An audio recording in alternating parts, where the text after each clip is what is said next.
Welcome to the CEN show, the voice of the world community.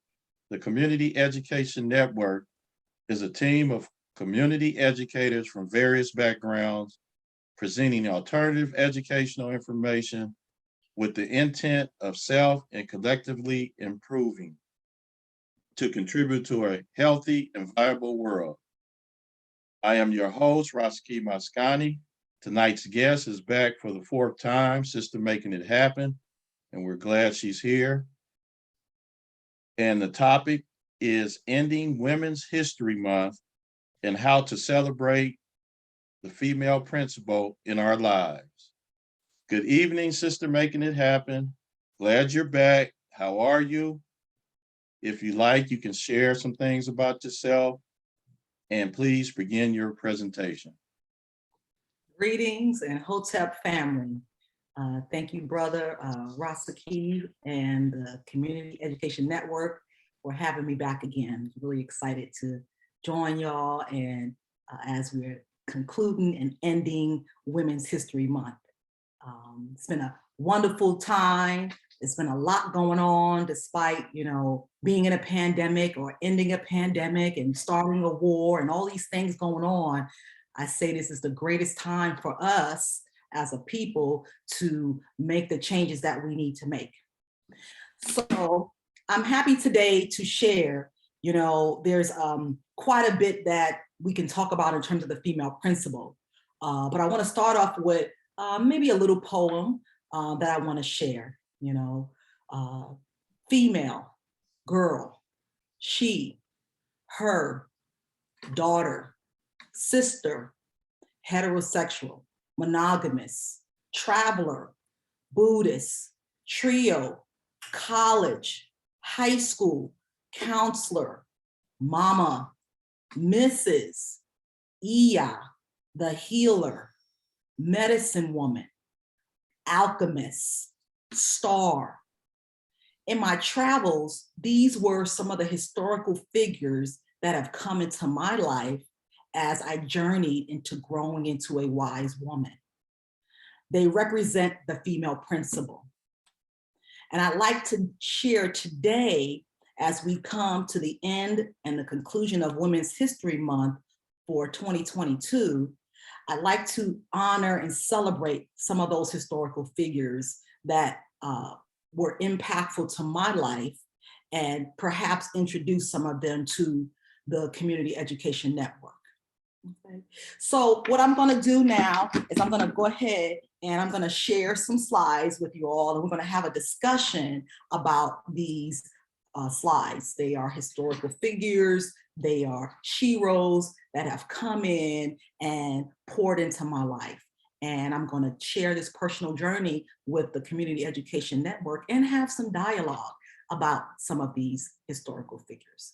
So I'm going to go ahead and share my screen. So hold on one second.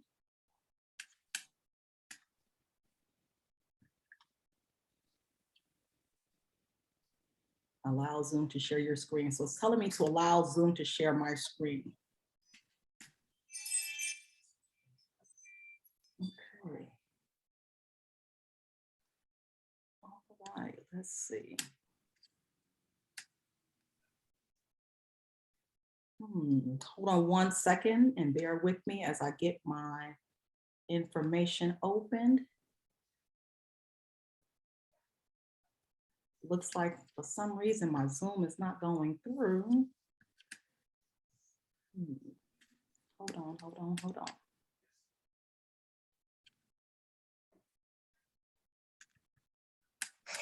So I have my slideshow ready, but I need to be able to share. Okay, great, there we go.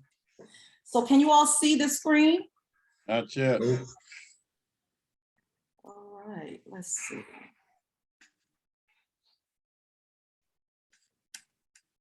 When you pull it up, you just have to click it and then push share. But you know how to do that. I don't need to tell you that. Oh, it's giving me some instruction. Okay.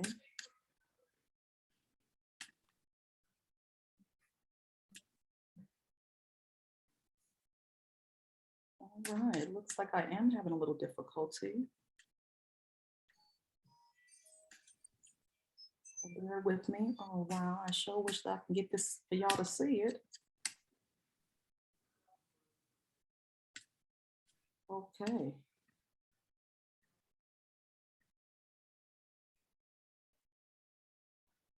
Nothing yet, huh? So No. let's, Did you push share when I you hit, pull it up? let me go to, let's see, some of the, You're at the green button, right? okay, here it is. So let's see.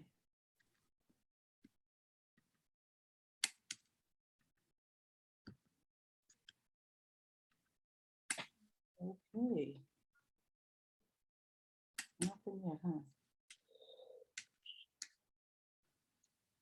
Bear with me, please. You want me to walk you through it? Yeah, because when I press the share screen, it's telling me I'm hitting share. It says open system preferences. Oh, I don't know what's going on with that. Uh, is your PowerPoint pulled up? Yes, it is, sir. Okay, and then you go to share screen, pull it up, and then you should see different icons. You see the different icons? Yeah, I do. And I see my Google Drive, so I'm there.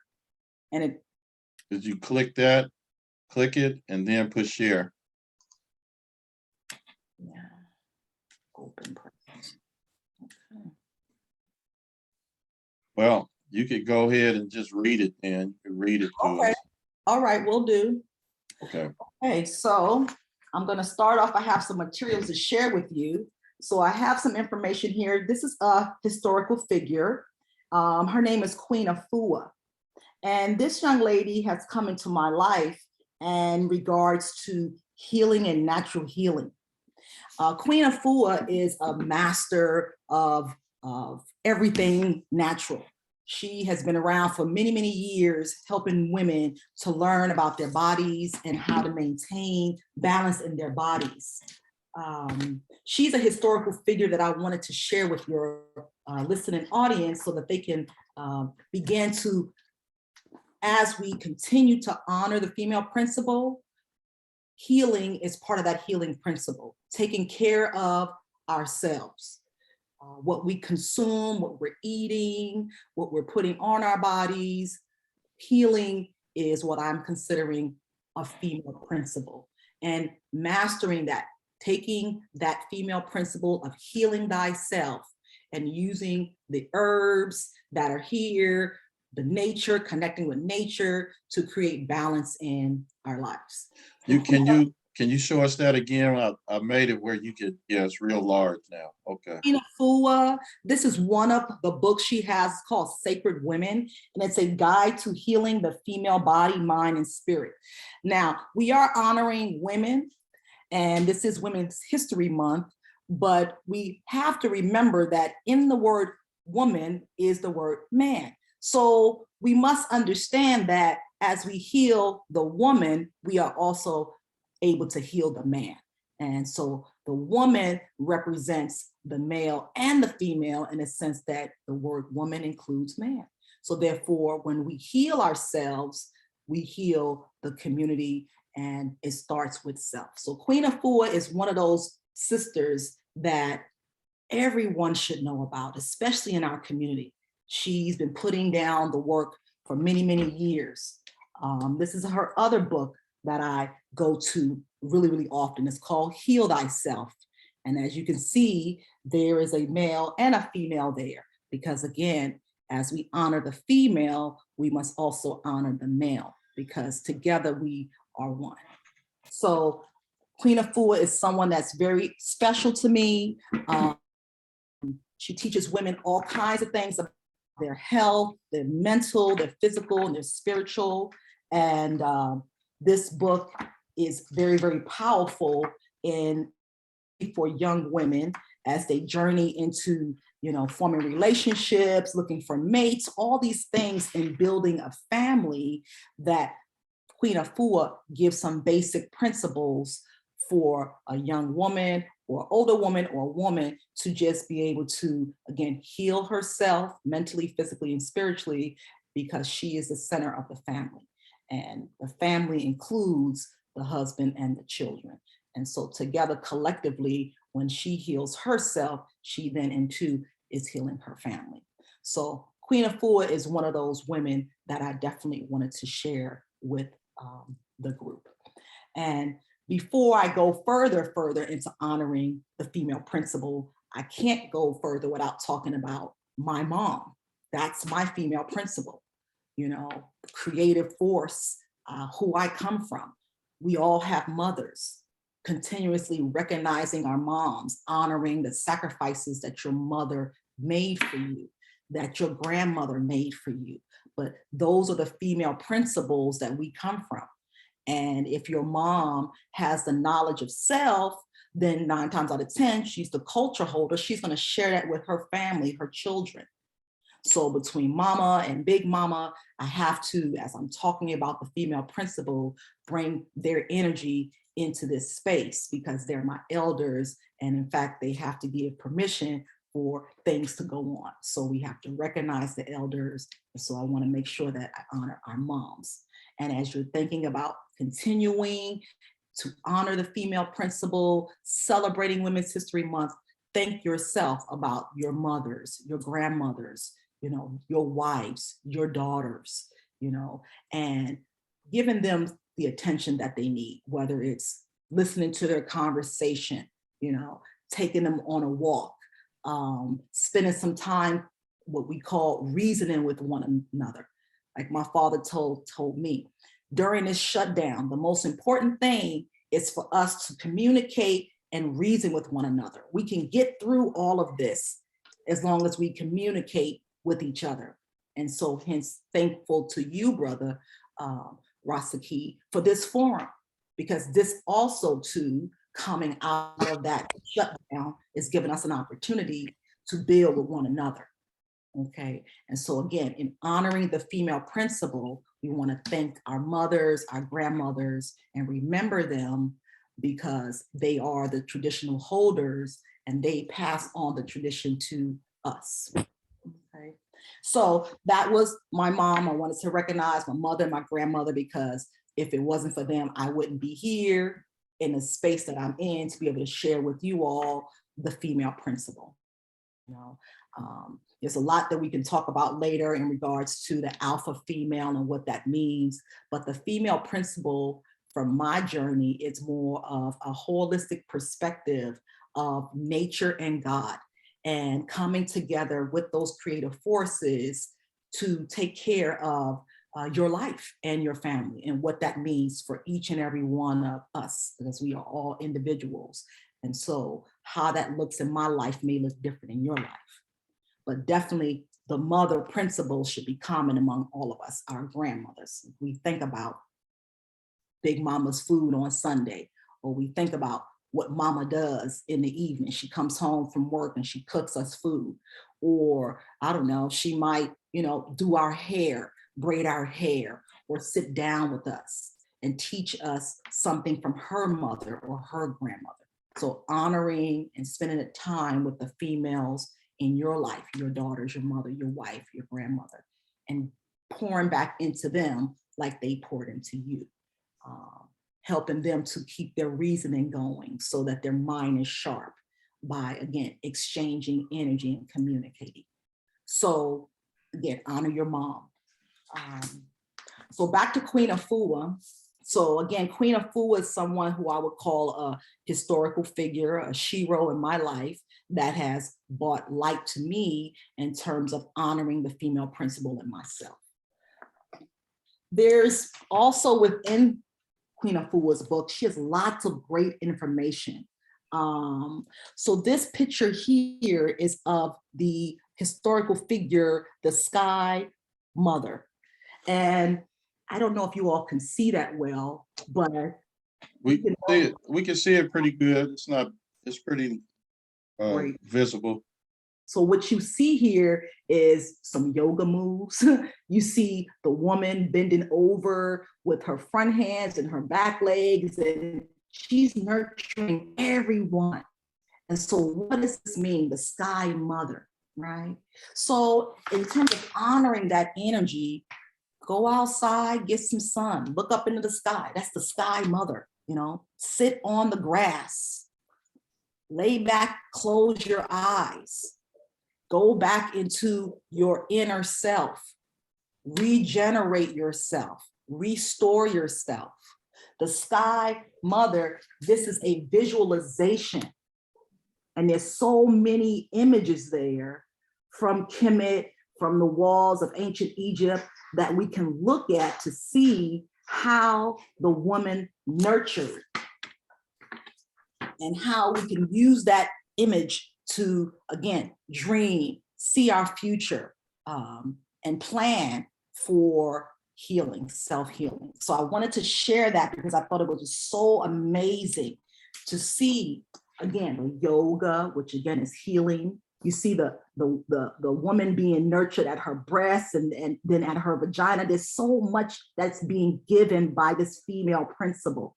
But in this article, in this book here, Queen Afua refers to this as a visualization.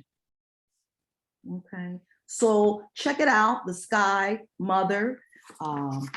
Use it for some visualization, again, in terms of honoring that female principle in you. That's your creative void, your creative forces, that visualization, creating the life you want by having visions of that. So that's another historical figure that I wanted to share, was the sky mother. I really wanted to make sure that my presentation was shown, but since it's not, I just have to make sure. Some of the books that I'm referencing is where a lot of these images and symbolisms come from. So this is another book. Now this is a male, this is Rod Nefer Amen, but of course he's dealing with some culture here. And this is the Oracle of Tahuti.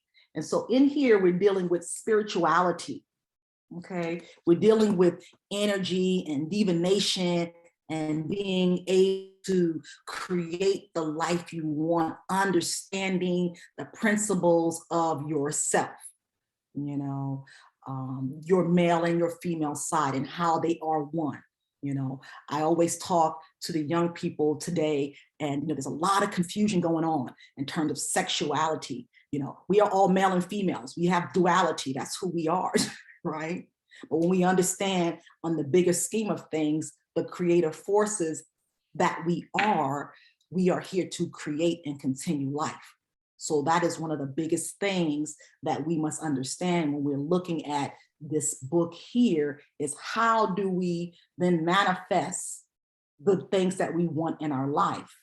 How do we use the creative forces, the energy that is in us to create our will to do what we want to do? I'm calling that the female principle. So when we look at this book here, they deal with principles like Ma'at.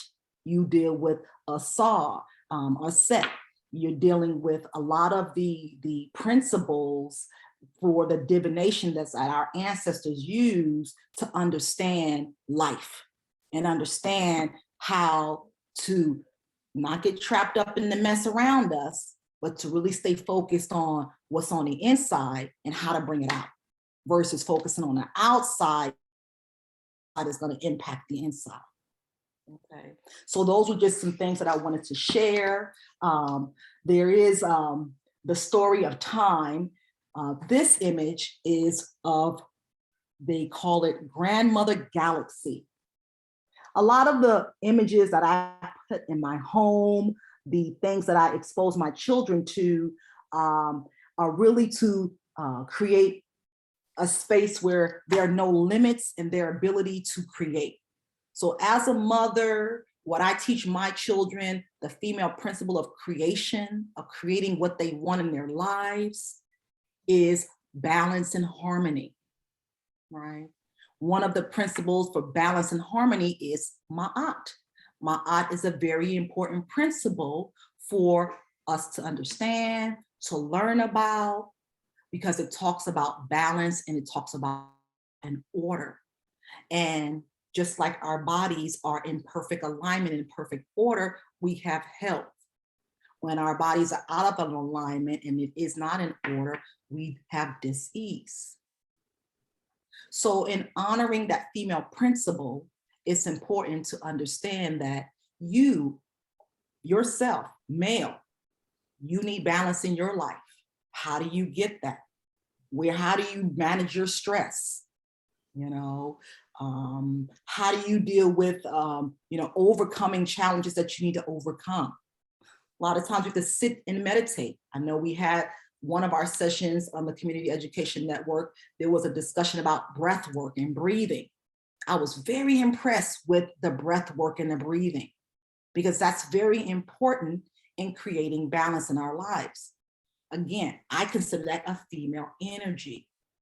Why? Because it centers you. You have to sit down and go within to find the balance and then connect with your breath. So the breathing was really important, movement, dance. A lot of our culture is around dancing. Dancing is really good for the body. There's a lot of female movements in dancing. There's a lot of masculine movements in dancing. But remember, without female, there is no male. Male is included in female. When we look at the word woman, we can see that male is right there. So what I want to do now is really kind of open up and have some discussion in regards to how we honor the female principles lives. For me, it's my mother and my grandmother. It's elders like the Queen of Fu was, it's elders like Ayala Van Zandt. It's organizations like Black Women for Wellness. When we put that together, that organization was created to support families using the female as the center of the home. But it was about community coming together to support. So that coming together, that creative energy, looking at how to solve problems, that female energy is the guiding force. So again, I want to thank you, and I apologize for the technology glitch. I got to get better at that. So the next time I see you guys, I'll be able to share my screen. But right now, I wanted to just maybe open it up with some of the things that I've shared to have a dialogue about the female principle and how we can continue to celebrate going forward. Okay, I'm gonna start today. I usually go to everybody first. So I'm gonna start. So now, from what I understand, when I was coming up, and Brother Mashinda was a little ahead of me coming up, and we grew up together. He's like he's another brother of mine. And when we were learning about females, we were getting this I guess Eurocentric view of women. And I don't know if I'm saying that right, but I think that we were looking at women as objects versus, something that's pure and wholesome, and that female principle where, you have your mothers, your sisters, and seeing the female as a viable, important, I want to say the right words, viable, important, and a person of substance in our lives. So we were getting a different view of women, and you could imagine what we were, attempting to do at times. So as I got older and I got exposed to African thought versus Eurocentric thought, then I started putting more value towards the woman. And I was forced in a way to even look at it even more when I had all daughters and no sons. So I kind of learned how to appreciate and value the woman, because that's where all of us come from. We come from a woman. Women come from women, and men come from women. Absolutely. So I had to look at it in a different sense than what I've learned when I was younger, because we was running around like little dogs. So I had to kind of learn. And then it was really good that I met Professor Amon Ra, because he was able to shed some light on the importance of valuing women and mothers, daughters, aunties, cousins, female cousins. And so, it took a while for me, but I got to the point where I saw the very essence of how we should view females. Now, my husband would disagree with you. He would say that the children come from the husbands and the women nurture. Okay, that's true. I would have to give it to him. Okay. Oh, well, I mean, I'm just saying we come out of a woman. Absolutely. Okay, so so how could you degrade that? It has to be held in high esteem. So I'm gonna go ahead and I'm gonna start with Brother Machinda. Brother Machinda? Yeah, can you hear me? Yeah, got you. Good evening, Sister Making It Happen. Welcome back. Good evening, sir. Yeah. Yeah, Brother Rasaki, yeah, he left out a couple of points. And let me clarify from my perspective, and he was referring to, yes, kids, from a sexuality standpoint, of course, going through puberty and things like that, of course, we're males, and so we're going to be attracted to females, and so, but I just want to point out that the matriarchs in our family, his mom, my mom has gone on to glory, but his mom is still here. Yes. And a very strong, very strong. I've had a chance to reflect over the last several decades or few decades, reflection of my mom, my sisters, my aunties, my upbringing, and so what you're saying is dead on it.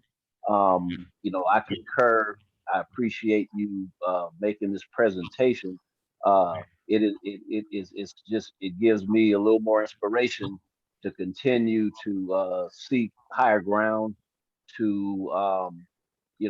At an early age, I had a respect for women, and of course, the things that Brother Roski was talking about. Of course, we're not perfect, and we have peers, and there's peer pressures, and we're trying to establish our little manhood at early ages and things like that. But I think some of us take it more to another extreme, as far as that goes. But I remember when I was a younger person. When I say younger, I was in my teens, and I remember I was a protector of my mother and my sister, and I never really had to, cross any lines, as long as no one else crossed any lines. But I wanted to protect that because I understood, and I might have not understood it as clear as later on, in my 20s when I started, like Brother Rasaki talking about African thought. I like how you just put that perspective, until I started researching and trying to understand my art and balance and that type of thing, and the positive energy that we can receive from our ancestors, our parents, our matriarchs, just the whole design of what you're talking about. So I've been in tune with that at an early age in my teens, and but I probably was not able to define it at that point, but I just knew the power in the woman, because my dad, he was gone at when I was 9 or 10 years old, although he was in our lives from time to time, so I looked at my mom, for direction for a lot of things, and she shot the gap. She was powerful, and as I got older, and in her absence, which she's not really gone, and that's, we all know that, but in her physical absence, I really have been not only pondering, but just tapping into her spirit, you know, on a regular basis. And it's something to all of that. And so again, I appreciate you, you know, sister, and you just keep doing what you're doing. And I'm going to slow down right now. Well, thank you. Okay, were you able to share the screen now? Oh, that I was able to do that, right? Yeah. Not excited. I'm still trying to, but you know, we can let everyone kind of talk a little bit, but I definitely want to share some of the slides so you guys can have a visual and see. Okay, we're gonna go to Brother Henry. Brother Henry. Mo. Hey, hey. Oh. How you doing? I'm great. I'm great. Great to see you. Thank you. I hear you. Yeah, kind of been a minute. I've been trying to get up there, but you know, with all the stuff going on. That's right. Anyway, appreciating what you said. I have those pictures that you show of Nut and Shu holding up the principles of the universe and all of that. Absolutely. And, appreciate the book. Matter of fact, on that mural that I did on the 40s roll, it's a picture there of Tahuti. Okay. I was the one that designed that years ago before you got there. Okay, I'm gonna have to go by and take a picture of that. Okay. In the 40s, you know, where the grass areas where the building burned down the other side of the wall. Oh, okay. I just told Rashiki about it a little while back. But anyway, you're dead on it.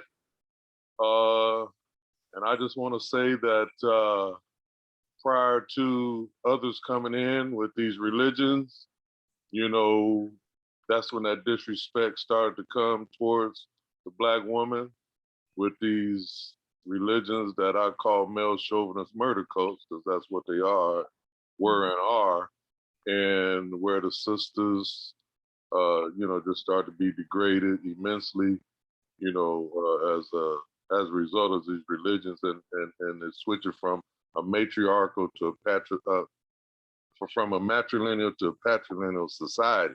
Mm-hmm. And that's what we need to get back to. And I love the part you brought about nature. If you just look in nature, you can see it. You know, if you just look at the animals, look at the lions, look at dogs, look at any animals in nature, proves the point that you bring up. Yes. That, you know, they nurture everything, they bring life, and they're the ones that have kept us together, you know, as we went through the atrocities that we've gone through for the last 3,000 years. And, you know, and I listened to James Brown, It's a Man's World, and I always said, no, it ain't, but that's what it became. But anyway, just appreciating what you said. I can't wait to hear some more. Matter of fact, the Metal Netter, I have all the volumes. It's taking me a minute to get through them, and that's what I got to get back to. I'm almost finished with volume 1, the one you showed. Okay. The other volumes also, but anyway, I don't want to take up time because I want to hear more of your presentation, and love to you and the family as always. And I hope to see you soon. Thank you so much. All right, thanks, Brother Joe. And Ms. Shinda, let's get to Professor Rob. Well, Abani Ghani again, Sister Shabazz, and appreciate what's been said, if I understand correctly. And I want to say Asante Sana, which is many thanks for your deep, courageous thoughts and uniqueness as far as being able to see life the way you do it, and attributing it to those principles of women that you talk about that help you, along with your life experiences and your attainment of education. You know how unique it is to think the way you think, yes. To be exposed to the 7 virtues of Ma, and then practice them, and then make them a part of your life. Most women, and don't, even though we have to see them that way, many women don't practice those virtues or practice the perspectives that you say. Many women don't even see themselves as nurturers or healers. I just want to say it's deep the way you explained Queen Afua as far as the healing and the master of the natural self. Going within, know thyself from that standpoint in celebration of woman history. That's unique. I have questions and then I have commentary on some of the things. So I'll get to some of the questions. You know, we look at the sexuality pushing, and as you said, women and men both work together, you know, and he and she, there's he, and in her, there's he, in female, there's male, as you say, and of course, in woman or women, the men is in that because they wrote, and there was so much abuse of women, and Black people learned in America to treat women, and as Joe said, when religion went into the continent, that created sexism, and now America is a sexist society.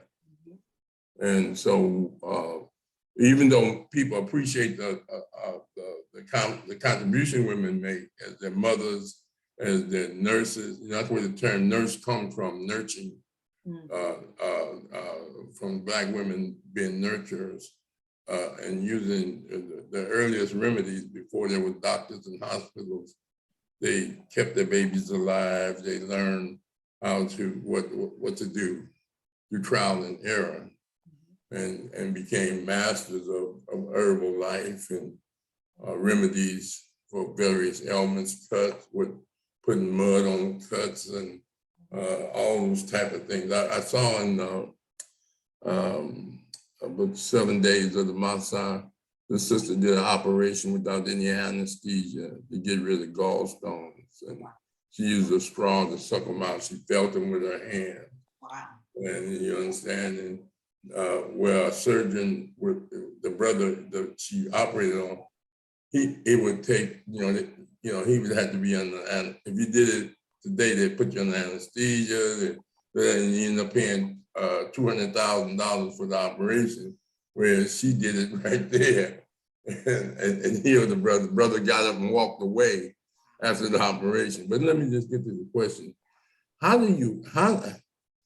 The information you have should be a part of a curriculum of school for both males and females. But how do we reach the generation that's been inundated with it's okay to be bisexual, triple sexual, and hypersexual, and double sexual. I mean, the guy got them, like, hey, you got rights. Understand? They fight for their rights. There's no condemnation. There's no cultural corrections. I'm not saying you should abuse anyone, but there should be your culture driving your identity, whereas American culture is driving a lot of this Black culture because they've been sexually weird, unnaturally sexual throughout their history, raping, killing, incest, and all that. So how do you deal with the challenges? I mean, is there a way, is there a formula that you think that, not to tell people they can't be this or that, but just the beauty of womanism that you just talked about? How do we counter some of you got some mothers trying to out-twerk their daughters. You got women that I think, growing fingernails longer than,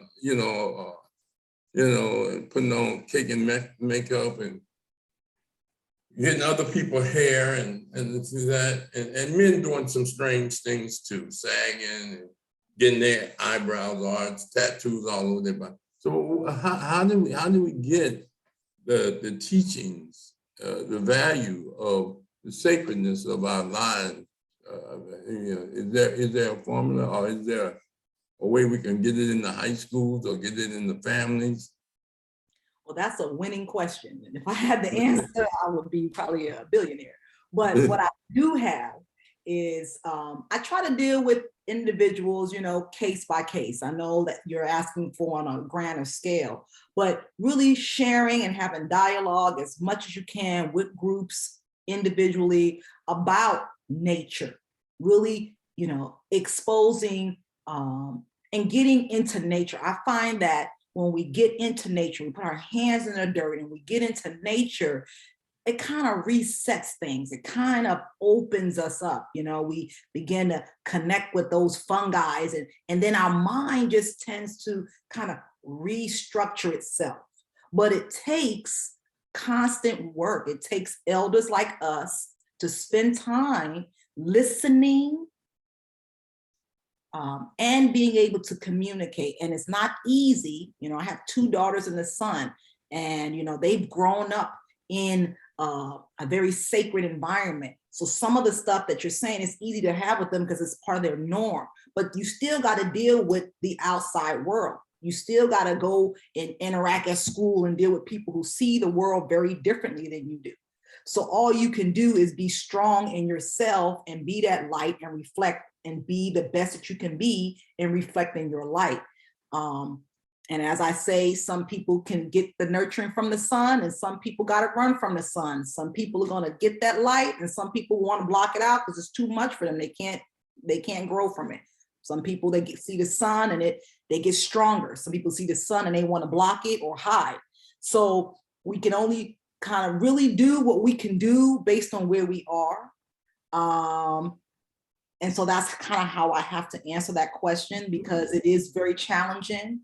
When I work with young people who, they want to be something different than what they naturally are, I have to honor and respect that, but I also have to teach who I am and the nature of life and how things work in a universal sense, and kind of leave it up to the universe then to take them and guide them from there, Well, so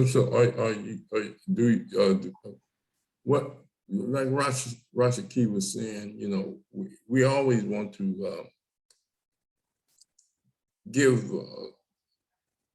young students the North Star knowledge, or burning sands, sacred knowledge. After you cover your class subject, you generally, if you have some dead time, 5-10 minutes, you drop some sacred knowledge on them, that's in a way in which they can't say it was inappropriate, but it was very meaningful.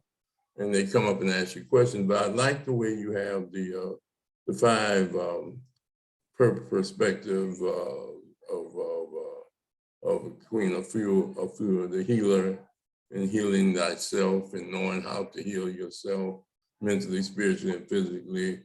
I like the way you have the appreciation for a righteous mother, a righteous grandmother, a righteous aunt, and a righteous sister. Because you do have one element that has really messed up a lot of the natural understanding people have, and that's alcohol and drugs. Most people look at drugs as a man thing, but there are a lot of women that, I've never seen women that would sell their babies until certain drugs came about. I mean, that was just a no-no, and so. But I like the way you attributed a lot of your understanding to your mama and your grandmothers and things of this nature. And the thing is that as Joe always bring out, the disproportionate of young people that don't live with their biological mothers. Absolutely. But those that do have those kids should practice the curriculum that you're talking about. Yes. That should be mandated by the state. Yes. That if your kids are not graduating as a foster home or placement home, and if your kids are going in the juvenile hall every other day, you shouldn't be an operator of a placement home. I like the way you. Tell me one time. I'm sorry. I had a parent tell me one time, just call the cops on that kid. I said, ma'am, we don't call the cops on children. We call parents. Yeah. I couldn't even believe this woman had the audacity to tell me, just call the cops. This is your child. And I really like the way you ran down, discussed the Sky Mother. That's very, meditation is very important. Thinking, that's what Malcolm said. We have to learn how to think and be able to get some quiet time. Silence is golden, as they say. And so hopefully that the importance of self-reflection and introspections of yourself, you need to block things out and get into the meditation and get into that aspect. And I love the fourth one, the spiritual ality of that aspect of it. And then the as you put the grandmothers in the galaxy, those are some very profound things. And you know, as we talk about it and appreciate it, and I'm like, Joe, I want to hear some more. But there's so much to it when they say Mother Earth. I mean, everything comes out of the woman, you know, from that standpoint, even the earth. So it's a beautiful presentation. So I'll let you continue with your presentation, and I may have some more to say in the conclusion. All right, so you're okay with me going on and sharing my screen now? Yes, ma'am. Okay, great. I'm excited to do that.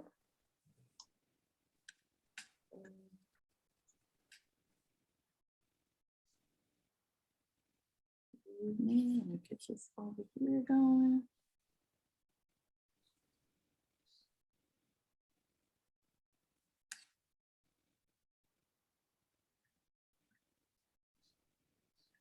Is this a part of the slides? So this is actually the presentation. So let me go ahead. Okay. And this lovely individual here, first of all, a Women's Her Story Month celebration, March 30th, 2022. So notice that I took out his story and put her story because this is about her story. And we're honoring the female principal in your life. And this is a personal journey with Sister Making It Happen. So this is a personal journey for me that I'm glad to share with the Community Education Network about those historical figures that have impacted my life to make me a wise woman as we journey forward. So this is a Patricia, and she is my mom. And we can't see it. I can't see them but the plant. It's just blank. Oh, you can't see Plant. it. All you see is a plant. Yeah, plant. Yeah. Okay, so let's see. Did you, when you shared your screen, did you click on, you have to click on the PowerPoint. And then once you put share, when you pull up your screen, I mean, you hit the green button, and then there's should be icons that you can see. There's basic, advanced, and files. Okay. So do you see all the icons once you push the green button? Oh, Lord. You see me sharing, so you see my stuff. Well, no, not right now, because you took it off. Okay. When you push the green button, what did you see? When I push the green button, now I'm at the flower. This is the angel trumpet. So, And so I'm saying, so when you push the green button, you should have like different icons that you can click on. okay. Yeah. You don't push share until you hit the icon that you want to present.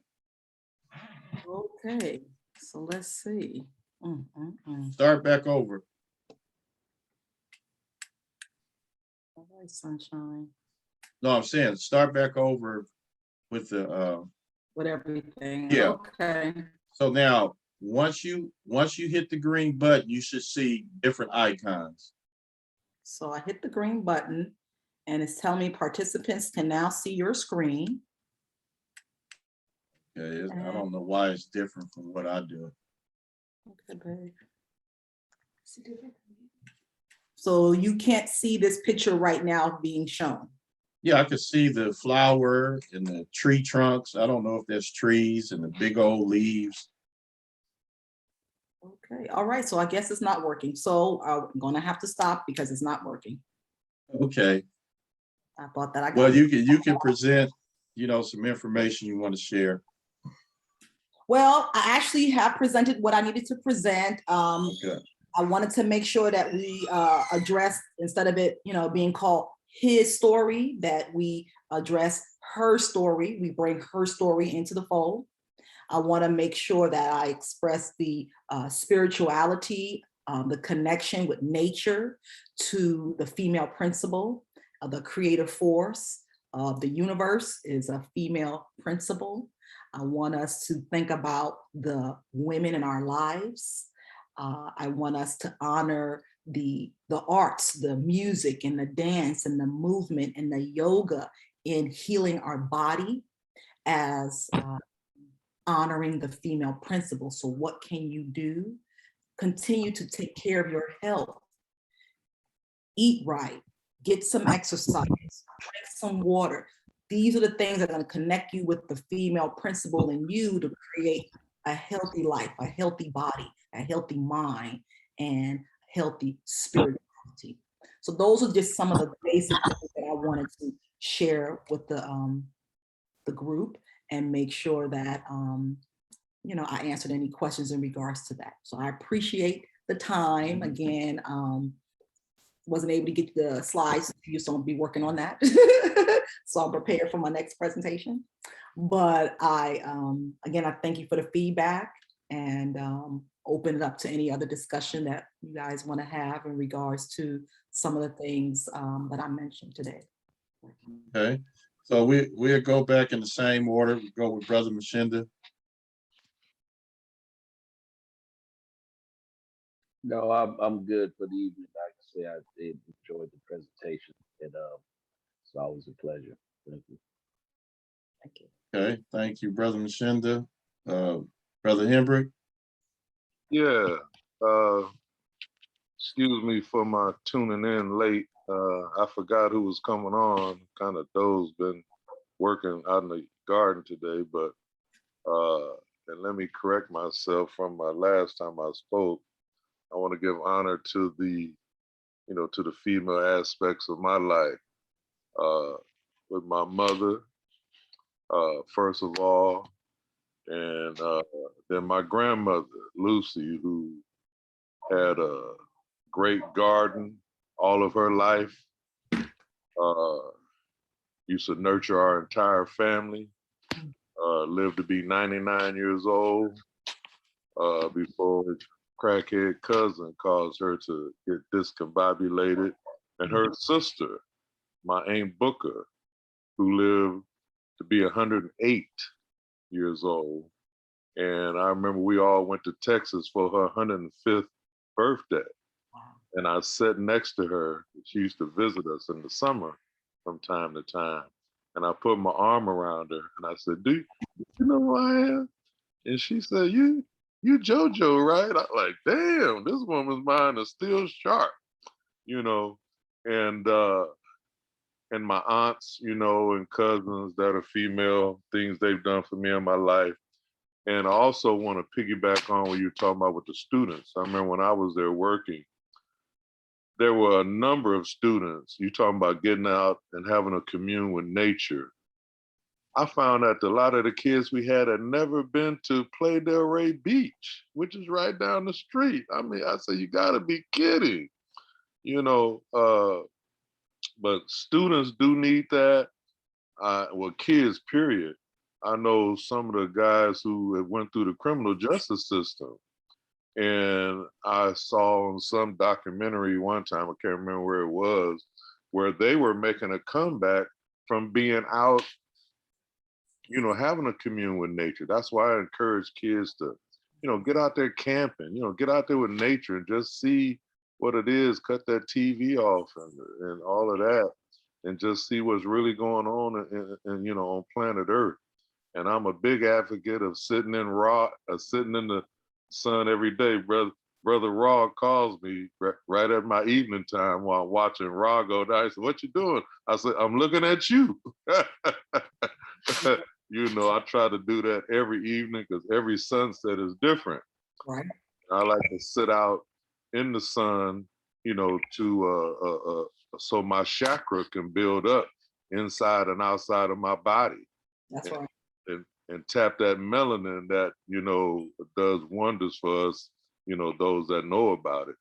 But anyway, I'm a big advocate of what you're saying, 1,000% of what you're saying. And, you know, Mo, you know, me and you talk whenever we together all the time. I haven't seen you in a minute, but, and I want to say that my Ada's doing well. Good. She just finished her 2nd year of medical school. Oh, yay. Studying big tests. And once she passed that, she can go to the hospital and do her 2 years of residency, and then she's done. And plus, she's also, while she's in medical school, she's getting a master's in hospital administration.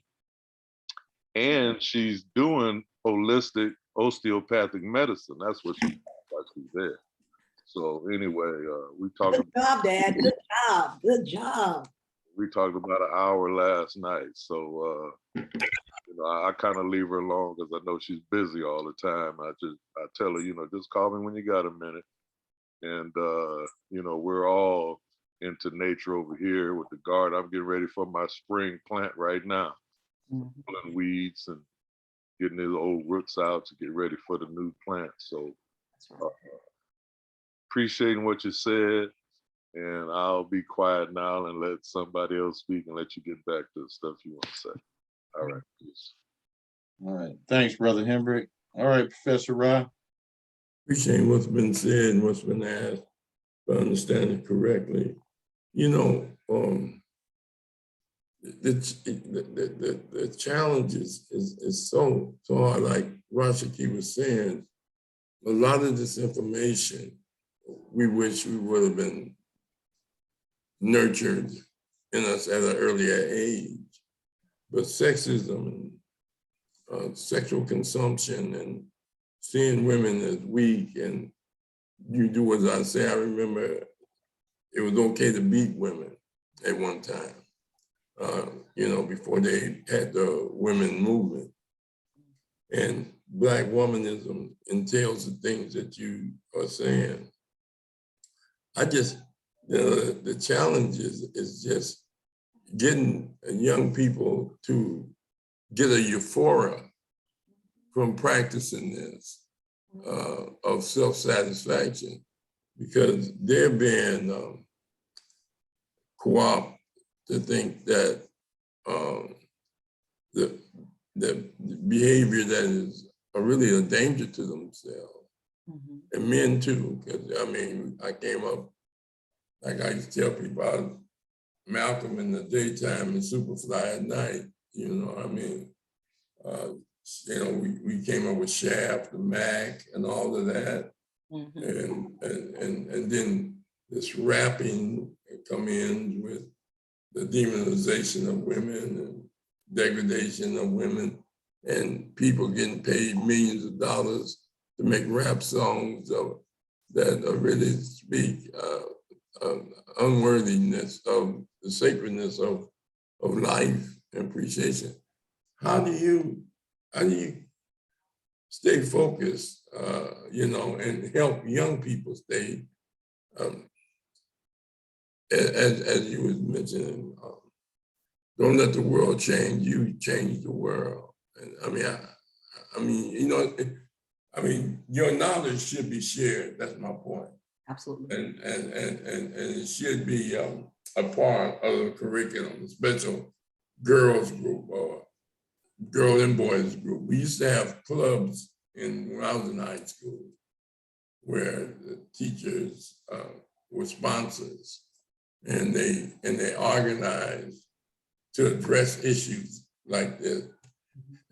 You don't see that in high schools no more.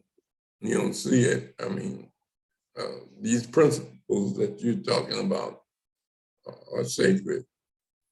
And they're their strength, they're your armor against being sucked into a drug culture or sexual culture or a dependency, because you talked about the importance of female and male relationships, you know. So I mean, you know, I know how I did it. You know, I mean, I had to change. There's no need of me going in there telling my class one thing and then they see me do something else. So there had to be some continuity, you know, as I changed. Then you know, and as I became more aware of my Blackness and my Black consciousness, all of us are sacred. The children, the women, all of them. But how do you, I mean, I'm just thinking about what type of strategy that we can sort of, you know, we used to have rites of passage for men and women, you know, those type of things. What do you think about that? Unknown caller. Well, so, you know, Black Women for Wellness is one of the organizations that I helped to find. And our goal was, we were college students on the campus of Cal State LA and USC and in the community. And there were elder women. It's a multi-generational organization. And there were elder women and young women and younger women. And, you know, there was a respect and for one another's position in life and a desire through people like your, you know, Queen Afua, through, you know, Jewel Pookrum, through, you know, Ayala Van Zant, through, you know, Black Women on Tour. You know, there was a big effort put, you know, to share this knowledge and help women find their sacredness. And, you know, there's elders like, you know, White Eagle from the Eagle Wings of Enlightenment Center. There's been a lot of work that's been done and still being done to help women understand their sacredness and make the changes that they need to make, because we don't come out kind of in this way that we understand our sacredness. Sometimes we do, and a lot of times we lose it, and we got to be reminded of who we are. And so having a forum like this, you know, using the media in a way that helps to reinforce some of the messages. And again, we know there's challenges there. Sometimes a good video will be out, or a good YouTube, and it can't get no traction because it's trying to uplift, but something foolish will go viral, right? So having a community that I'm part of, you know, principles, you know, practices like Kwanzaa, being able to share that. You know, we used to go and do Kwanzaa in the community. You know, I have a community Kanara, that the purpose of that Kanara is to do community outreach, to teach some basic understanding and to bring people into consciousness of themselves and their sacredness. And people get there through different means. You know, some people get the consciousness through health and wellness. Some people get it through having a professor like you, that you open their eyes up. You changed so many lives. So many people just sat in your classroom, and they're different people now. You know, same for me. I was impacted by professors up at Cal State LA. I'm on this journey. Yes, my mother and father were in the consciousness movement back in the day, but I made a choice to stay on that path. I could have chosen to fall to the wayside or fall to where everyone else was going and not recognize my sacredness and what that meant. So being consistent, having a community, and being willing to listen to the young people to help course correct, because you got to listen to them to find out where they are. You got to spend some time with them to hear, to see where they're thinking, what kind of decisions they're making. And I have a lot of hope for the youngsters these days. I have a lot of hope when I look at my daughter and my two daughters, that things are getting better. Things are going to be well for them. There's still challenges. We still have, you know, the male chauvinistic and all the drugs and all the things, the irresponsibility, laziness, all the stuff with immature individuals that are not mature enough spiritually. They still have to deal with those issues, but there are a group of young people in their 20s, late 20s, early 30s that are on our legacy, that have gotten the light, that do want to recognize their sacredness, you know, and so they need, yes, this information needs to be shared more, absolutely. More rites of passage programs, more time with young people, right? But mothers need the assistance, because you can talk to a child all day long and they go home and their house is out of control, right? So mothers need a lot of help recognizing their sacredness, you know, so that they're not in a twerking competition with their daughters. Like, come on, right? Like, you're not chasing your daughter's boyfriend or his friend's friends. Like, you know, there's a lot of things, a lot of work to be done, but we can do it. It's gonna be a step-by-step process, because that's where we are. You know, I'm not out in the limelight. I'm not, you know, a big celebrity, you know, having all the platform where you can communicate. Those with the platforms need to be doing the communication. But of course, their minds are not there. You know, I know Beyonce is trying to do some things, but again, there's a whole lot of stuff in Jay-Z, but there's a lot of good things too that they're trying to do. You know, so the people with the platforms, you know, we need to make sure that they're covered. You know, this whole situation with the Will Smith, you know, it's so many spins going on this. We have a lot of work to do. And they're in their 50s, but they're still relatively a young couple, and they still need guidance from elders, obviously, to guide their relationship, right? So there's still the work needs to be done, you know? And so I value and I'm thankful to your ears, you know? I'm thankful to the feedback, and I'm just excited that there's this forum here to share what we're doing. But I do want to offer everybody that's here, we're talking about nature, I'm going to get some trees. At my school, Centennial High School, they have this club that's getting some trees that we can plant in the community. So I have some olive trees, I have 5 olive trees, I have 5 apple trees, and I have maybe about 3 cherry trees that I'm willing to share with this group. You can plant, you can get in the dirt and do some planting around your house. The goal for Centennial High School was to get these plants and plant them in the Compton community, right? So I don't know how many people knew that, but I know I jumped on that, and I'm trying to get my students involved because I believe in nature. I believe in the value of digging in that dirt, the relationship between the plants and the humans, and that extended communication and what we can learn from that. So I want to offer you all a plant, either, like I said, olive plant or apple. And if you have space, you can have one of the trees and start your spring growing. So I'll bring some by your classroom and share it with you.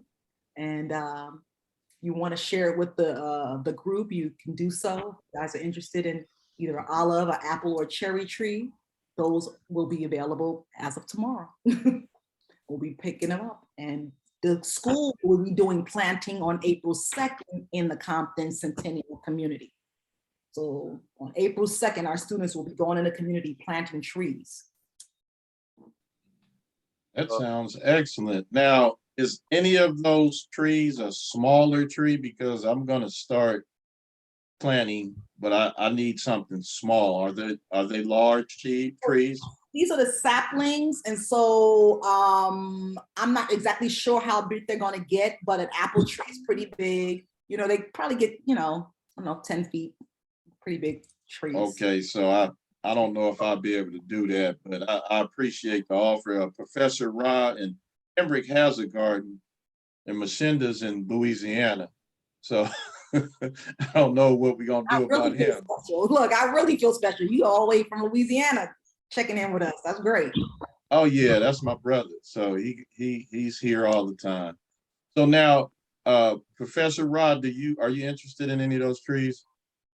Not right now, because you know I had agriculture when I was in school at Markham. You know, that was a required class for incoming At that time, A7, B7, before they went to middle schools and changed the labeling of schools. I think Compton still was a single grade, but in LA it was a B7, A7, A7, B7. I think at A7 you come in, you had to take agriculture. So we learned how to get into the dirt, and to pass the class, you had to plant. And during that whole class, they taught you how to take care of you and water it and make sure that something grew. The other thing is that when you say you're going to be planting trees, are you saying in the public spaces, like on the curves, or are you talking about in yards? In yards. So what y'all do? Get a list of people? Right. So people signed up to volunteer. Students signed up to volunteer. I'm talking about as far as where you gonna plant them at? Do they? So I have a couple of houses that I want to plant them, and I have a couple of gardens that I'm going to donate to. Okay. So that's kind of my plan. I might can find some people that and I'll try to pass that on. That have a yard that feel like that they're gonna really do it. I mean, it's a commitment to get to nurture the tree till it grow on its own. It's a commitment, and you can't just plant the tree and then let it die. Right. So I'll try to find some people. Okay. And so the students at Centennial, their job, they want to put some trees in Compton because that was the way of giving back. So, Hey, brother Hendrick, you interested in any of those plants? I possibly, but what I would like to say is, back when I was working at the CEN, I think it might have been before either one of you arrived on campus. I was teaching history at one time, but also was teaching PE, and we got a garden going on at Centennial. On the southwest side of the bleachers, behind the bleachers, it was a big area there that was a bunch of weeds. I mean, 6 feet tall, probably about 40, 50 feet long. And it was a guy on campus, Mr. Call, at the time. And, he wanted to get, that growing thing started. So I had my students dig up all the weeds in that area. We digged up all the weeds, turned over the dirt, got all the rocks out and everything. And I was trying to get the principal to go for a horticulture class, and he didn't want to do that, but he said, you can make it a club. That's what Mr. Call did, made it a club, and we grew vegetables right there in that section on the southwest side of the bleachers. If you guys go there and look at it, and I hope it hasn't been covered up with cement or anything. I haven't been there in a while, but there's water right there. You can get the tools from the gardening stuff in the district and get that done, and get the kids. That would be a great way to get the kids into it that are on campus. That you get them, and I found out that once they get into it, because I was teaching them about property and all of that, property ownership, and I was talking about how that field looked is the way, the powers that be kind of look at our community. But if you clean it up and straighten it out and straighten it up, it brings value as far as property goes. But you can also, hone in on the nature aspect of it, and the kids can watch stuff grow that they planted themselves. And it's really powerful. I think Crenshaw High School I know they had something like that going on where they would sell or give the vegetables away to the community. So I just wanted to let you know that it's already been done there.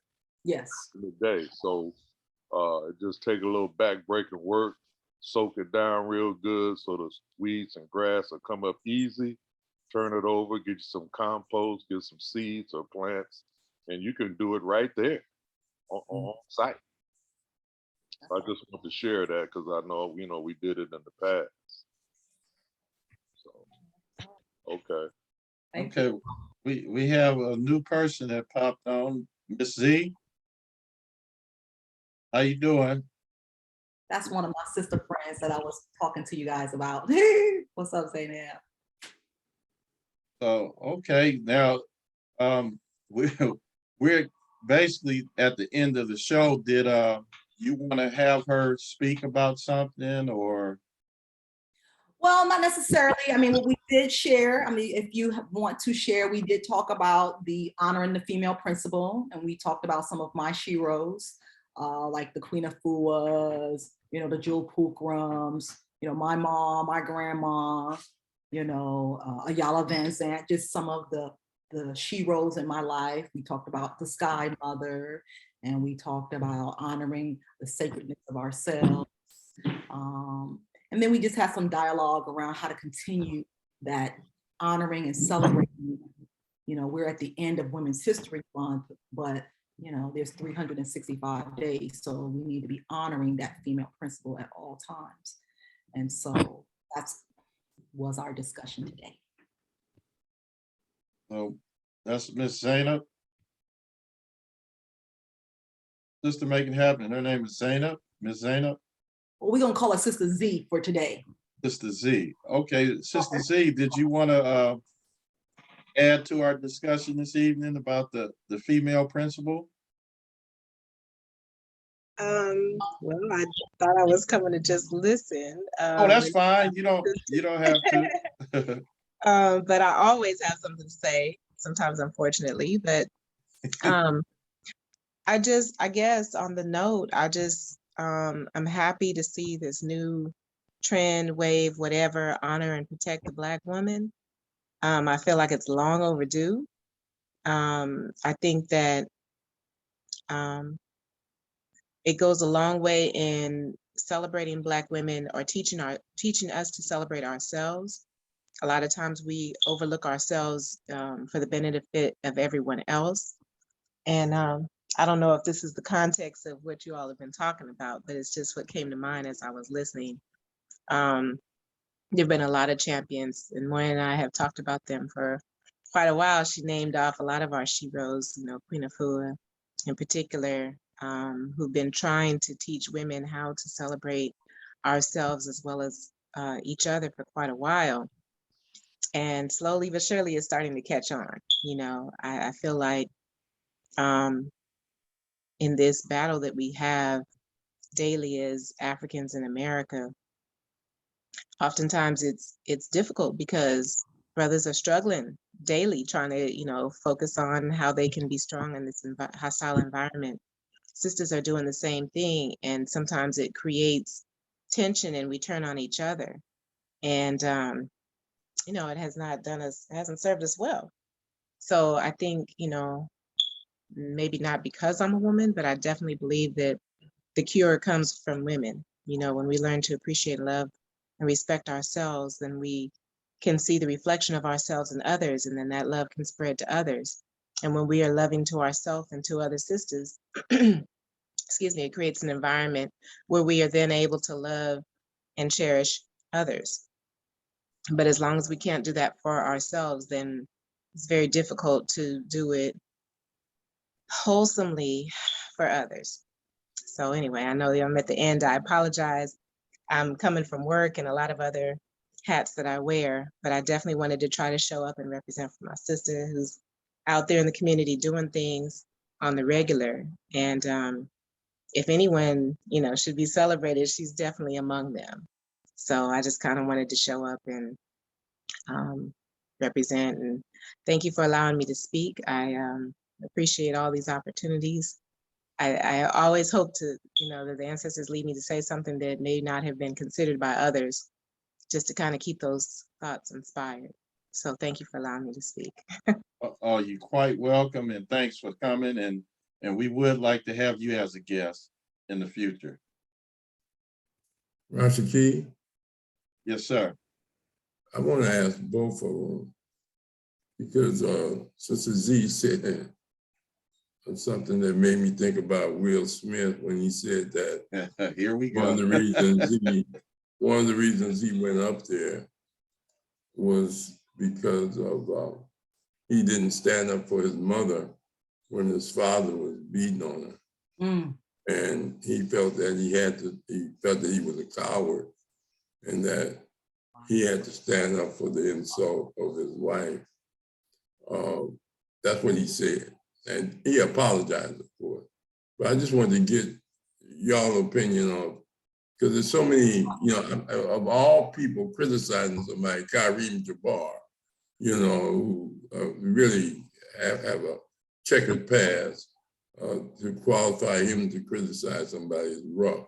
But still, I just wanted to see what did y'all think about the slap as the European trying to make it like it's the slap that was around the world. Now he kills women that they be looking for Heidi all in the woods, and he chopped her up and buried her.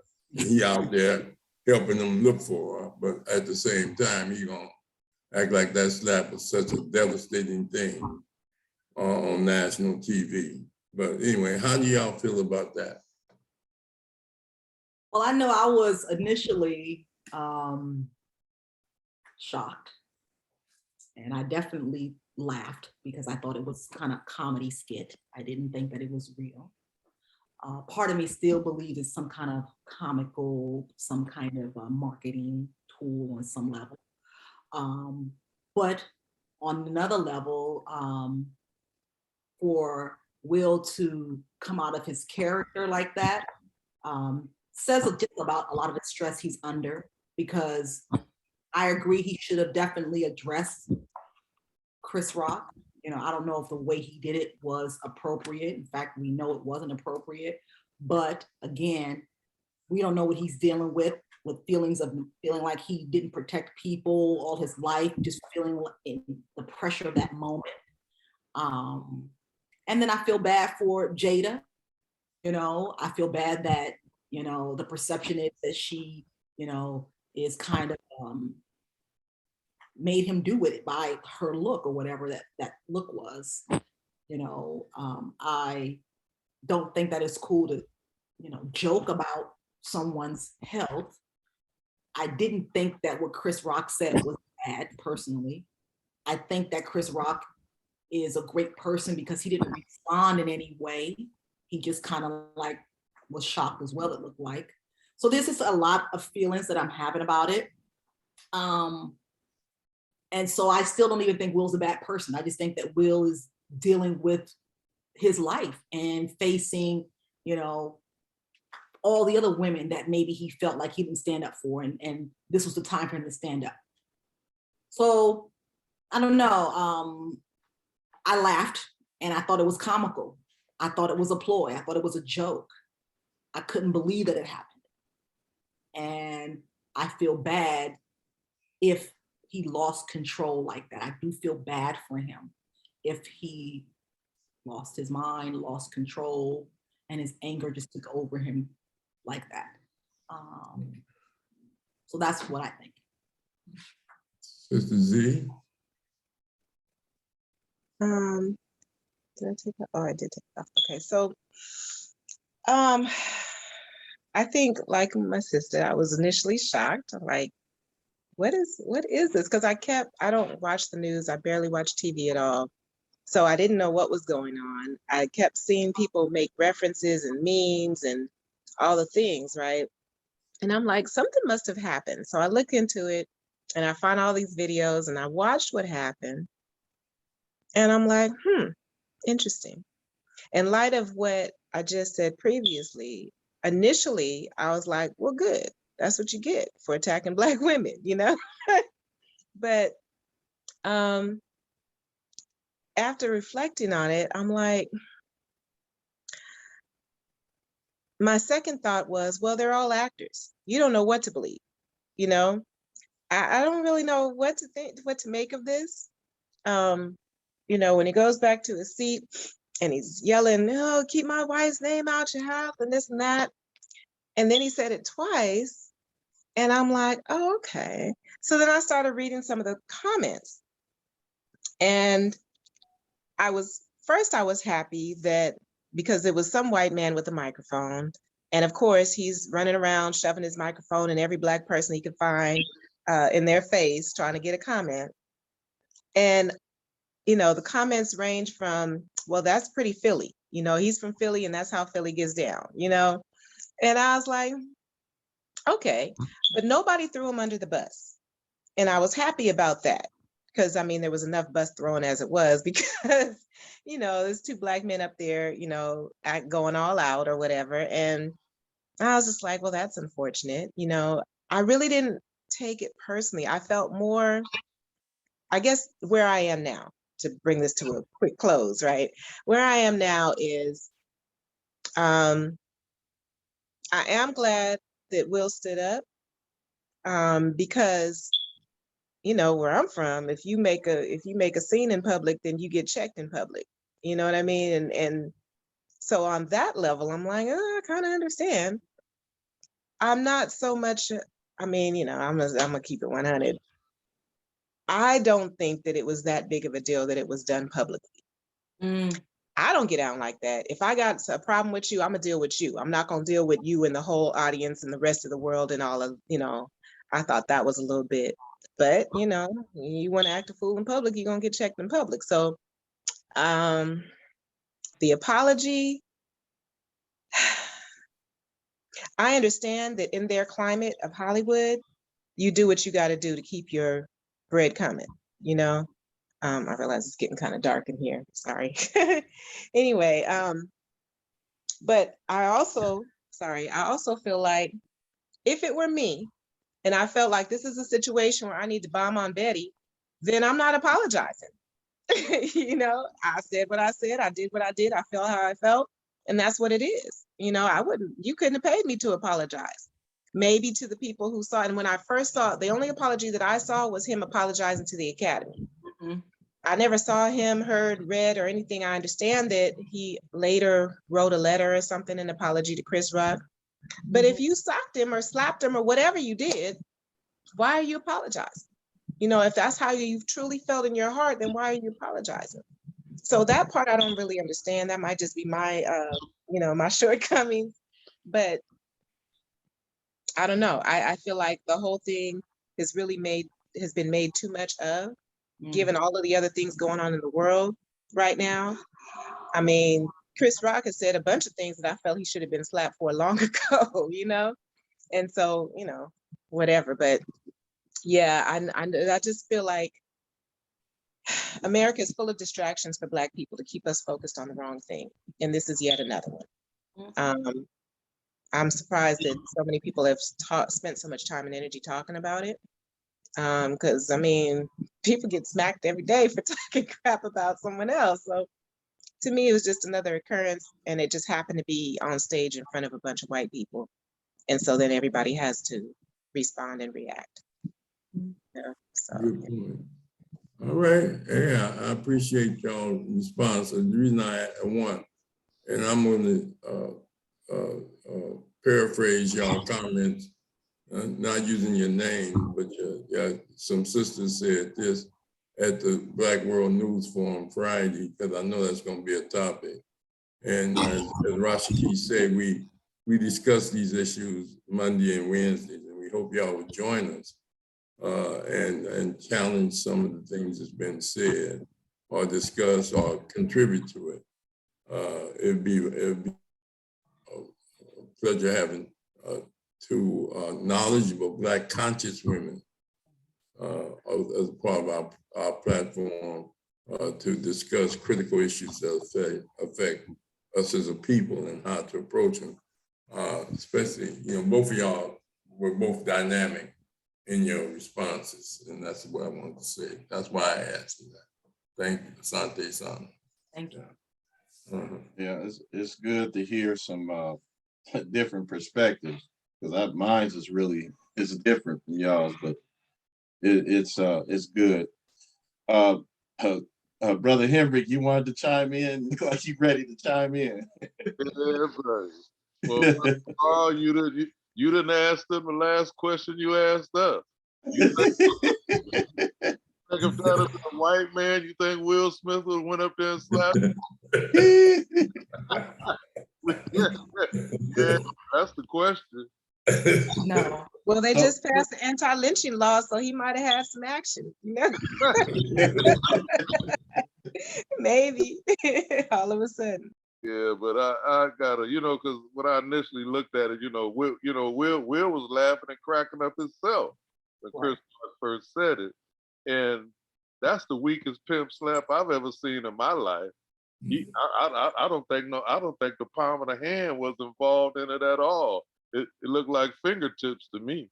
Mm. So but anyway, it's all buffoonery, the whole kid caboodle of it. So, and like the sister said, it's like Chris Rock has said some things about women and brothers and sisters. He should have got his butt whipped a long time ago.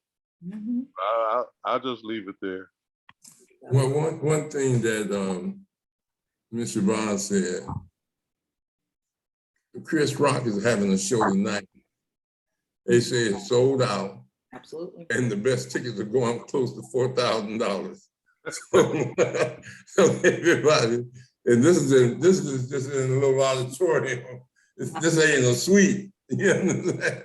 And so let's see what's going on with this response. I agree with Sister Bob said. He handled it smoothly. He didn't try to block it. He didn't swing back. So we'll see what happens. But it's going to be a discussion.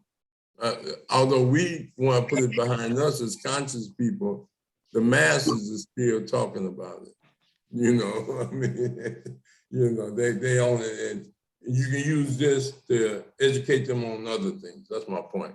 All right, Rashaki. Okay, I just wanted to share this video that we did on Monday on Conscious Corner. And I think it's a must hear because Professor Rod and Brother Machinda and Brother Hembrick, we had a lengthy discussion about you too. Yeah, so I encourage everybody to check it out.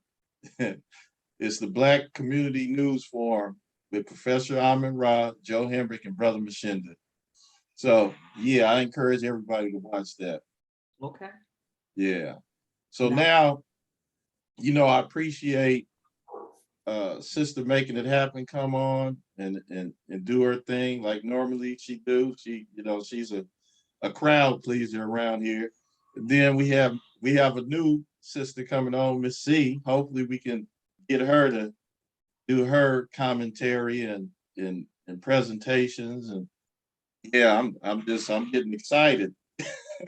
We have more people around to give us this great information. So Sister C, I appreciate you coming, and hopefully we'll have you on as a guest real soon. And we'll get in contact with you through Sister making it happen here. All right. I was going to say, because yes, she's sharing her light and shedding all her love and light in the city of Long Beach and many other places, but she's definitely part of the fam. This is your Long Beach fam. And so they're going to be excited to hear all the great work you're doing in the community. Yeah, we definitely want to hear it. And I'm already anticipating greatness. Excellent. All right. So I want to thank everybody for attending this evening, and another great show. And we're going to keep doing it. Okay, brother, Professor Rob, who we got next Monday? Monday, Brother Ronnie Foster. He grew up in Wisconsin, but he went over to Ghana and he stayed close to 2 months. And he wrote a couple of poetry books. And he's going to be discussing his experiences on the continent and in Ghana, and what he saw and what, and things of that nature. And so he'll be on Monday. Okay, excellent. So next Wednesday for the CEN show, we got a brother coming on, Todd Irving. He's a educator. He was a principal at our school, and I went to Long Beach with him, and I was in Long Beach Unified School District because of him. He asked me to come over and do a program, and he's going to talk about the state of education after COVID-19. So that should be very interesting. Be interesting. Yeah. So you know, Sister Z, we are here every Monday and Wednesday, and it's open to the public. So you're always welcome to come in. And Thank you. each one teach one in Conscious Corner, everybody. Have a good evening. All right, Asante Sana, Tuta Anana.